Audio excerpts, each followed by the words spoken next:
Since the 5th of August 2019, India has initiated unilateral illegal steps to impose what its leaders ominously call a final solution for Jammu and Kashmir. The real truth is that Pakistan covets our territory and, in fact, has continuously used terrorism to disrupt elections in Jammu and Kashmir, an inalienable and integral part of India. In fact, Pakistan should realize that cross-border terrorism against India will inevitably invite consequences. Day in and day out, 900,000 Indian troops terrorized the people of occupied Jammu and Kashmir with draconian measures including prolonged curfews, extrajudicial killings, and the abduction of thousands of young Kashmiris.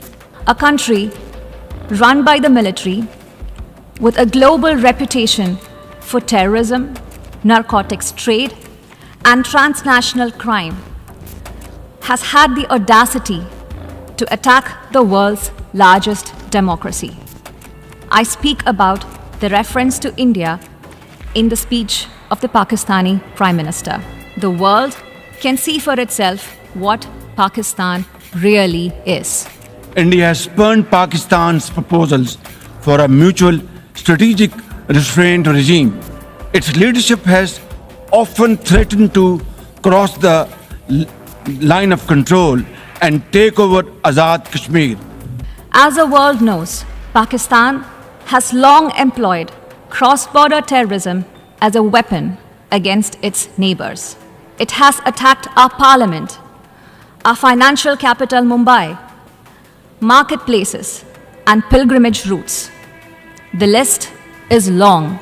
For such a country to speak about violence anywhere is hypocrisy at its worst.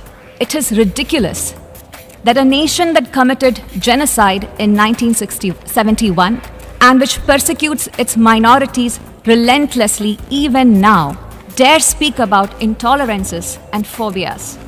Ladies and gentlemen, Mr. President, let me state in no uncertain terms that Pakistan will respond most decisively to any Indian aggression.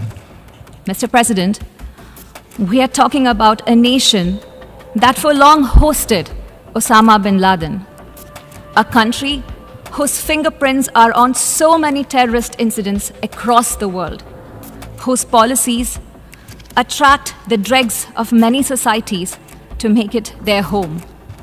Perhaps it should come as no surprise that its Prime Minister would so speak in this hallowed hall.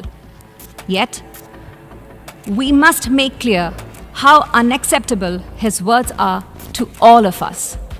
We know that Pakistan will seek to counter the truth with more lies. Repetition will change nothing.